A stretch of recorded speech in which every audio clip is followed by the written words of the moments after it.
ऐसे पदार्थ का रूप मिलेगा जिसको वो गॉड पार्टिकल कहते हैं, भगवान अणु, जिससे उनको एक अंदाज मिल जाएगा भगवान कैसे थे। भगवान क्या, भगवत शक्ति समझो, सारी दुनिया को प्रकट करने वाली ताकत, उसका कुछ अंदाज मिलना चाहिए। साइंटिस्ट को क्या रखा, क्योंकि उसके बिना मानव रह नहीं सकता। जिज्ञासा है क्या था सृष्टि के समय में किया उन्होंने।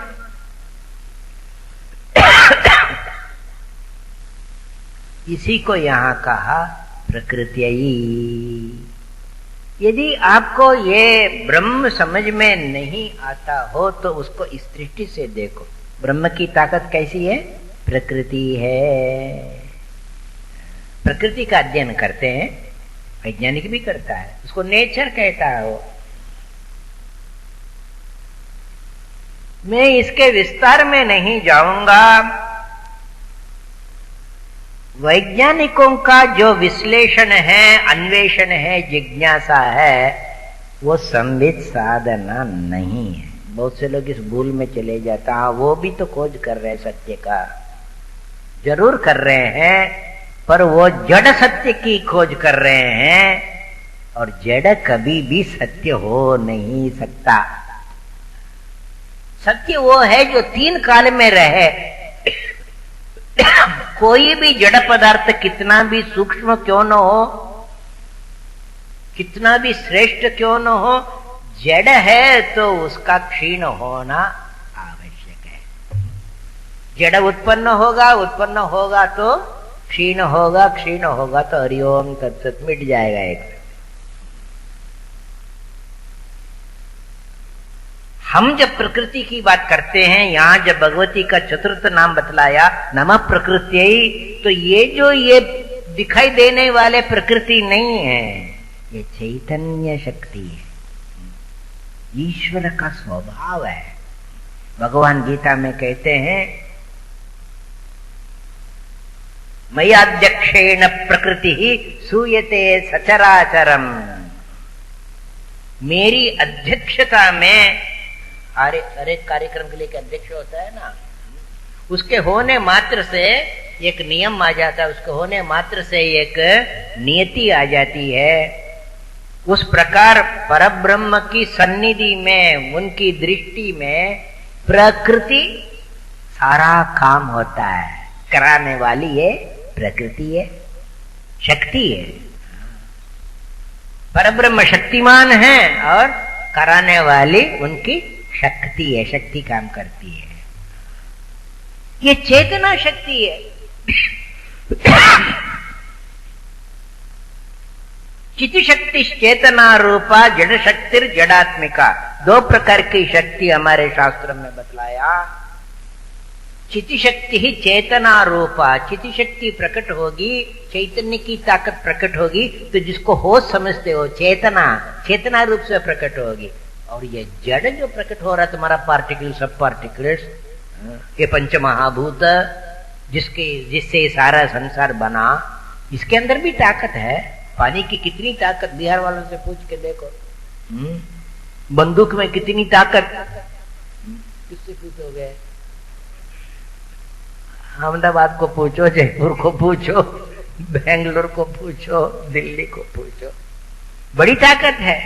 पर यह है जड़ शक्ति ही। इस जड़ शक्ति में चेतना नहीं है। क्यों भाई?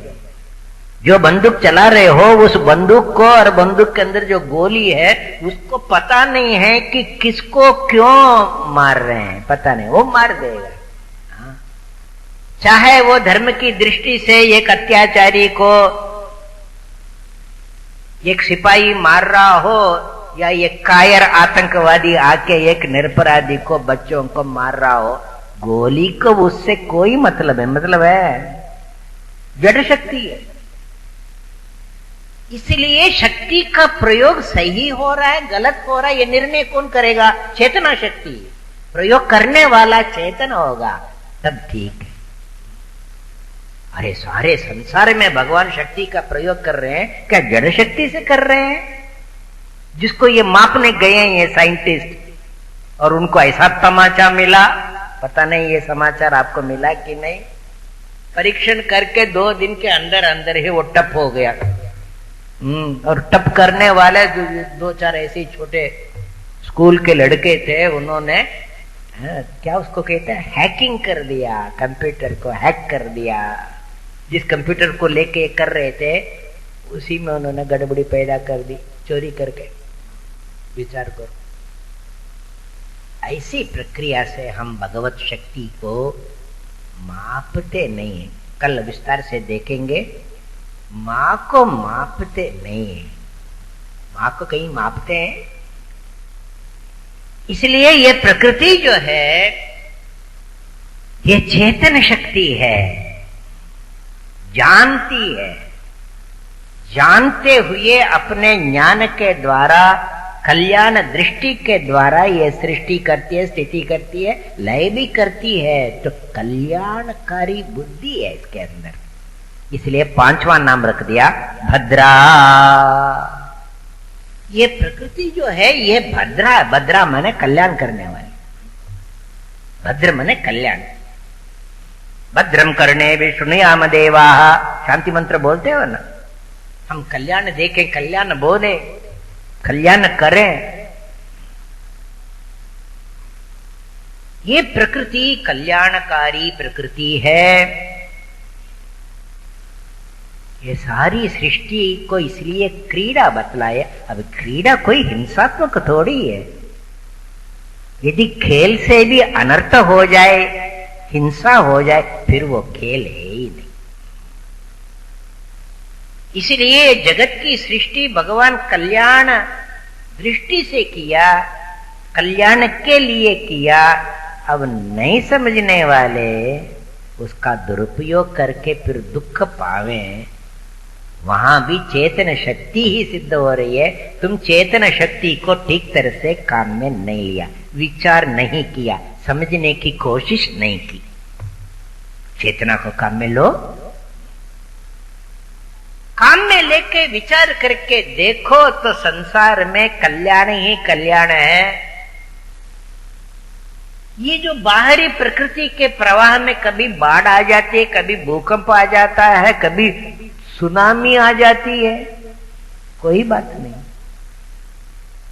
उसको भी तुम कल्याण की दृष्टि से देख सकते हो, उसके अंदर कल्याण है, बाद में पता लगता है। इसलिए संसार के सारे दुख को केवल सहन नहीं, आनंद पूर्वक स्वीकार कर सकते हो। यदि ये समझ लो, ये भगवती भद्रा है, प्रकृति रूप से ये जगत संचालन कर रही है, पर उसके पीछे एक अनुग्रहात्मिका दृष्टि भी है। उस दृष्टि को समझ लो, उस दृष्टि से तुम अपने दृष्टि को मिला लो, तो संसार में कोई दुख है ही नहीं। भक्तों ने इसका निरूपण करके दिखाया, देखा भी है, दिखाया भी।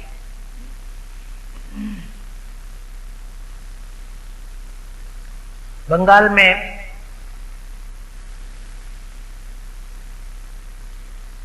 करीब 200-250 साल पहले एक बड़े अच्छे संत हो गए। उनका नाम था राम प्रसाद। देवी के बड़े भक्त थे, आशु कवि थे, सुंदर गान की रचना करते थे और गाते थे। जैसे हम लोग कीर्तन बनाते हैं ना, फिर उसको लय में लगाते हैं। भक्त थे, अटूट निष्ठा थी भगवती में। काली बंगाल में बहुत प्रसिद्ध एक उपासना का रूप है। जैसे भगवान रामकृष्ण परमहंस भी काली के उपासक थे, जो आगे जाके विवेकानंद जी के गुरु बने। वे जहां रहा करते थे, गंगा के किनारे गांव कृष्ण नगर उसका नाम था। वहां के राजा को पता लगा कि ये बहुत सुंदर कविता लिखते हैं और इतने भक्ति में निमग्न होकर गाते हैं, सुनने वाले पिघल जाते हैं, वो भी भक्ति में मग्न हो जाते हैं। ऐसा एक संत पुरुष है, ऐसा सुना उन्होंने। तो राजा जाकर उनके स्वयं दर्शन किए, उनको बुलाए।